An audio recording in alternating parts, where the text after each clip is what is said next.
लाख लड़ी बदोबदी मौका मिले कदी कदी कल नहीं किसन वेखी मजा लइए आज दा। पाकिस्तान फिल्म इंडस्ट्री की ग्लैमरस अदाकारा मुमताज ने 70 से लेकर 90 की दिहाई तक स्क्रीन पर राज किया। बतौर रकासा करियर का आगाज करने वाली मुमताज ने बतौर हीरोइन मुनफरिद पहचान बनाई और सफाए अव्वल की अदाकाराओं में खुद को शामिल किया। अपने दौर के हर बड़े अदाकार के साथ स्क्रीन की जीनत बनने वाली मुमताज फनी जिंदगी में तो कामयाब रहीं, ताहम जाती जिंदगी में उन्हें मुश्किलात का सामना रहा, जिसकी वजह से उन्हें पाकिस्तान छोड़ना पड़ा। सबकी आंख का तारा बनने वाली मुमताज बेगम आजकल कहां और किस साल में जिंदगी बसर कर रही हैं, ये सब कुछ हम बताएंगे आज की इस वीडियो में। जादूगरा ओ जादूगरा तेरे बिन ना हो गया जादू होया दिल मेरा बेकाबू।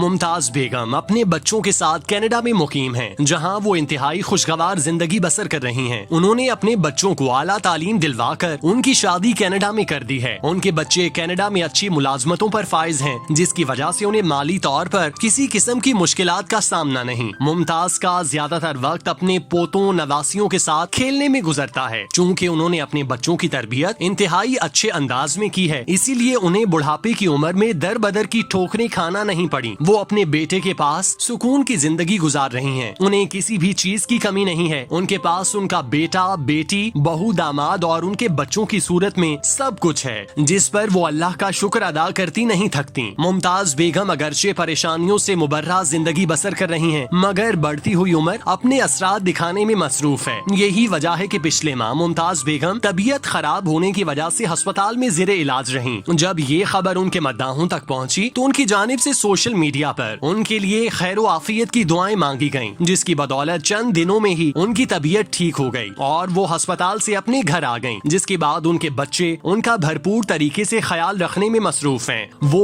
उन्हें वॉक करवाने के लिए बाहर ले जाते हैं। इसके अलावा वो उनकी मुनासिब गजा का एहतमाम करते हैं। कोरोना वबा के मुमकिन खतरात के बायस मुमताज बेगम ज्यादा किसी से मिलती नहीं और अपने घर में रहने को तरजीह देती हैं। मुमताज बेगम कनाडा मुंतकिल होने के बाद गुमनामी की जिंदगी बसर कर रही थी। इस दौरान उनका शोबिस के साथ साथ साथी अदाकाराओं से भी कोई राब्ता नहीं था। पाकिस्तान में मौजूद उनके मद्दाह भी इस तजस्सुस का शिकार रहे थे कि उनकी पसंदीदा अदाकारा दुनिया के किस कोने में जा बसी हैं कि वो ना उन्हें देख सकते हैं और ना ही उनके बारे में किसी किस्म की मालूमात ले सकते हैं। मुमताज बेगम ने पाकिस्तान छोड़ने के बाद दोबारा यहाँ का रुख नहीं किया। आमतौर पर अदाकाराएं जज्बात की रो में बहकर मुल्क और इंडस्ट्री छोड़ जाती हैं और फिर चंद माह बाद जब उन्हें अपने फैसले पर पछतावा होता है तो वो दोबारा से इंडस्ट्री का हिस्सा बन जाती हैं। लेकिन मुमताज बेगम इंडस्ट्री से रिटायर्ड होने के बाद दोबारा वापस नहीं आई। उन्हें मुतादिद बार डायरेक्टर्स और प्रोड्यूसर की जानिब से पेशकश की गई, लेकिन वो अपने फैसले पर कायम रही। इंडस्ट्री छोड़ने के बाद मुमताज बेगम ने कई साल खामोशी से गुजारे। वो किसी सोशल मीडिया पर दिखाई नहीं दी और न ही किसी के पास उनके बारे में किसी किस्म की मालूमात थी। ताहम जब वो अपने बच्चों की जिम्मेदारियों से फारिग हुई तब उन्होंने अपने लिए वक्त निकाला और फिर मंजर आम पर आते ही सोशल मीडिया पर अपनी मौजूदगी का एहसास दिलाया। फेसबुक पर उनके नाम से अकाउंट और फेसबुक पेजेस बन गए, जहां उनकी खूबसूरत तस्वीर शेयर होने लगी। इसके अलावा यूट्यूब पर मुतादिद एंटरटेनमेंट चैनल्स के साथ उनकी वीडियोस आने लगी, जिसमें वो फौत हो जाने वाली अदाकाराओं को खिराजे तहसीन पेश करने के अलावा उनके साथ अपने काम का तजुर्बा भी शेयर करती। सोशल मीडिया पर आने की वजह से मुमताज के मद्दाह बेहद खुश हुए कि उन्हें एक तवील वक्फे के बाद अपनी पसंदीदा अदाकारा को देखने का दोबारा मौका मिला। मुमताज बेगम अब सोशल मीडिया पर पूरी तरह से एक्टिव रहती हैं। उन्होंने भले ही फिल्म इंडस्ट्री में कम बैक नहीं किया, लेकिन पाकिस्तान फिल्म इंडस्ट्री से उनकी दिलचस्पी अभी भी कायम है। फिल्मी मामलात के हवाले से उनकी वीडियोस देखने को मिलती हैं। वो अपनी साथी अदाकाराओं के साथ राब्ते में हैं। उनकी खैर आफियत दरियाफ्त करती रहती हैं। पाकिस्तान के मरहूम अदाकारों की जब बरसी होती है तो वो इस हवाले से अपना पैगाम रिकॉर्ड करके भेजती हैं, जिससे अंदाजा होता है कि वो कनाडा में रहते हुए भी अपने मुल्क और इंडस्ट्री से जुड़ी हैं। उन्हें पल पल की मालूमात मिलती रहती हैं। पाकिस्तान छोड़ने के बाद मुमताज बेगम सिर्फ एक बार ही अपने मुल्क वापस आईं, लेकिन ये दौरा इंतहाई मुख्तसर था। वो किसी दोस्त की दावत पर अपने मुल्क आई थीं, ताहम जल्द ही वापस चली गईं। वो अपने बच्चों की परवरिश में इस कदर मसरूफ रहीं कि उन्हें मुल्क वापस आने का मौका न मिला। ताहम जब उनके बच्चे बड़े हुए तो उन्होंने उनके बेहतरीन मुस्तकबिल के लिए उनकी शादियां भी वहीं कर दी ताकि वो अपनी जिंदगी सुकून से गुजार सकें। मुमताज की खूबसूरती आज भी उनके साथ है। सोशल मीडिया पर उनकी इंतहाई खूबसूरत तस्वीर भी सामने आती हैं, जिसमें वो मगरबी अंदाज की बजाय मशरकी अंदाज में रंगी दिखाई देती हैं। इंडस्ट्री छोड़ने के बाद मुमताज बेगम मजहबी हो गई थीं। उन्होंने न सिर्फ इस्लाम का बगौर मुतालिया किया बल्कि अपनी जिंदगी को भी इस्लाम के उसूलों पर गुजारने की कोशिश की, जिसमें अल्लाह ने उनका साथ दिया। यही वजह है कि आज उनकी तस्वीर में दुपट्टा उनके सर पर होता है और उनका जिस्म लिबास से पूरी तरह ढका होता है। मुमताज बेगम पर अल्लाह पाक ने अपनी अनायतों का सिलसिला जारी रखा है। वो मुतादिद बार हज और उम्रा की सादत हासिल कर चुकी हैं, सोमो सलात की पाबंदी करती हैं। इसके अलावा दीगर शायर इस्लाम से भी पूरी तरह मुंसलिक हैं। अपने तौर पर आसपास के घरों की खवातीन को इस्लाम का दर्स देती हैं। उन्हें अपनी जिंदगियां अल्लाह और उसके रसूल सल्लल्लाहु अलैहि वसल्लम के अहकामात के मुताबिक गुजारने की तलकीन करती हैं।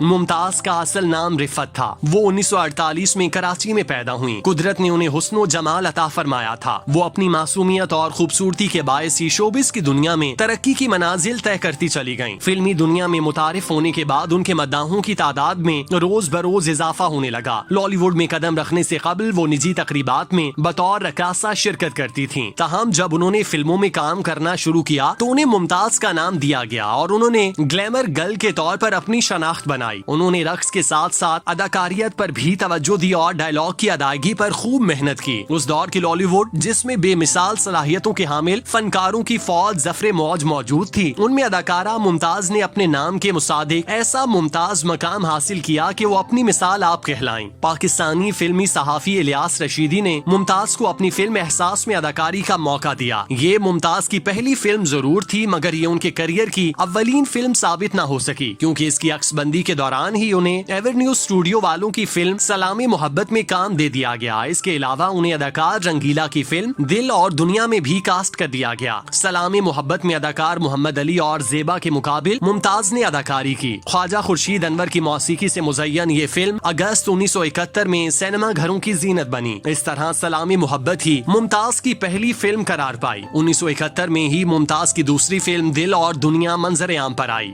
उसके अदाकार और हिदायतकार रंगीला ही थे। सलामी मोहब्बत और दिल और दुनिया में मुमताज ने अच्छा रक्स किया। इसके बावजूद वो दीगर प्रोड्यूसर्स और हिदायतकारों की तवज्जो हासिल करने में कामयाब नहीं हुई। इन दोनों फिल्मों के बाद मुमताज की फिल्म एहसास सिनेमा घरों में नुमाइश के लिए पेश की गई। ये वो फिल्म थी जो उन्होंने सबसे पहले साइन की थी। एहसास कामयाब रही और इससे मुमताज को शोहरत मिली। इस फिल्म से वो दूसरे हिदायतकारों और प्रोड्यूसर्स की तवज्जो का मरकज बनी। एहसास फिल्म में मुमताज का नाम अंजुम था। बाद अज़ां उन्हें अंजुम के नाम से ही पुकारा जाने लगा। लॉलीवुड ने बाद में उनका नाम मुमताज रखा और फिर यही नाम उनकी पहचान बना रहा। उन्होंने इसी नाम से फिल्मी दुनिया पर 20 बरस हुक्मरानी की। मुमताज वो वाहिद फनकारा थीं जिन्होंने अपने करियर के इब्तदाई 6 फिल्मों में बतौर रकासा काम किया और फिर लॉलीवुड की कामयाब तरीन हीरोइंस की फहरिस्त में अपना नाम दर्ज कराने में कामयाब रहीं। 1974 में भी नुमाइश के लिए पेश की जाने वाली 3 फिल्मों में मुमताज ने बतौर हीरोइन काम किया। उनमें नौकर वोटीदा शामिल थी। उसकी मकबूलियत का अंदाजा इस बात से लगाया जा सकता है कि लॉलीवुड की इस फिल्म की हूबहू नकल बॉलीवुड में भी तैयार हुई, जिसका नाम था नौकर बीवी का। इस फिल्म में धर्मेंद्र ने हीरो का किरदार अदा किया था। बॉलीवुड ने लॉलीवुड की नौकर वोटीदा की नकल इस तरह की कि नाक़दीन ने बॉलीवुड की फिल्म को पाकिस्तानी फिल्म का चरबा नहीं बल्कि कॉपी पेस्ट करार दिया। मुमताज की कामयाब तरीन फिल्मों में सीधा रास्ता, गोल्डन जुबली फिल्म दुश्मन, हार गया इंसान, प्यार का मौसम, गोल्डन जुबली फिल्म मोहब्बत जिंदगी है, गोल्डन जुबली, जब जब फूल खिले शामिल हैं। इसके अलावा शिकार, जादू, सूरत और सीरत, शरारत, रोशनी, तलाश और कोशिश जैसी फिल्में भी मुमताज की फनकाराना सलाहियतों का सबूत हैं। इसके अलावा खरीदार, जियो और जीने दो, परस्तिश और अखलड़ी बद्दोबदी वो फिल्में हैं जिन्होंने सिल्वर जुबली मुकम्मल की। 1977 में सिल्वर जुबली फिल्म अपने हुए पर आए, 1978 में प्लैटिनम जुबली अंबर, 1981 में सिल्वर जुबली फिल्म मेरे अपने ऐसी फिल्में थीं जिन्होंने मुमताज की शोहरत और मकबूलियत को चार चांद लगा दिए। उन्होंने कमोबेश 150 फिल्मों में अपने फन के जौहर दिखाए। अदाकारा मुमताज किसी अप्सरा की तरह मद्दाहों की सोचों पर कई बरस तक छाई रहीं। फिल्म साज चौधरी अजमल भी इस परिवेश के सहर की गिरफ्तार शुदगान में शामिल थे। उन्होंने इसी असीरी के जेरे असर फिल्म शीशे का घर बनाई, जिसमें अदाकार शाहिद ने मरकजी किरदार अदा किया। चौधरी अजमल ने अदाकारा के लिए 5 लाख रुपए मालियत का शीशे का घर बनवाया, जिसे फिल्म के इख्तिताम के करीब अदाकारा मुमताज ने अपने हाथों से पत्थर मार कर चकनाचूर कर दिया। उर्दू फिल्मों में मुमताज की जोड़ी अदाकार मोहम्मद अली और नदीम के साथ बेइंतहा कामयाब रही। मोहम्मद अली के साथ सूरत और सीरत, मंजिल, संग्राम उनकी कामयाब फिल्में थीं, जबकि नदीम के साथ जब जब फूल खिले, इंतजार, कोशिश और अंबर कामयाब फिल्मों की फहरिस्त में शामिल हैं। इसके अलावा जंजीर, जासूस, जीने की सजा, जिद्दी, शिकार और दुबई चलो ऐसी फिल्में हैं जो मुमताज को फन के हवाले से दूसरों से मुमताज करती हैं। पंजाबी फिल्मों में अदाकारा मुमताज ने सधीर, यूसुफ खान, शाहिद अली एजाज, मुनव्वर जरीफ और सुल्तान राही के साथ कामयाब फिल्में की और ये सफर भी जारी और सारी रहा। वो बिलाशुबा बॉलीवुड की हसीन और कामयाब हीरोइंस करार पाईं। इस तरह वो फिल्में जिनमें मुमताज का किरदार कामयाबी के हवाले से बेमिसाल रहा, उनमें मंजिल, दो रास्ते, मुकद्दर का सिकंदर, आवारा और एक जान है हम शामिल हैं। पंजाबी फिल्म गंगवा मुमताज की आखिरी फिल्म थी जो 1991 में नुमाइश के लिए पेश की गई। उन्हें बेहतरीन अदाकारा के तौर पर फिल्म जादू के लिए 1975 में निगार अवार्ड दिया गया। इसके अलावा 1978 में फिल्म हैदर अली, 1979 में निजाम डाकू, 1980 में फिल्म सोहरात जवाई और 1985 में फिल्म धी रानी में बेहतरीन अदाकारी पर निगार अवार्ड से नवाजा गया।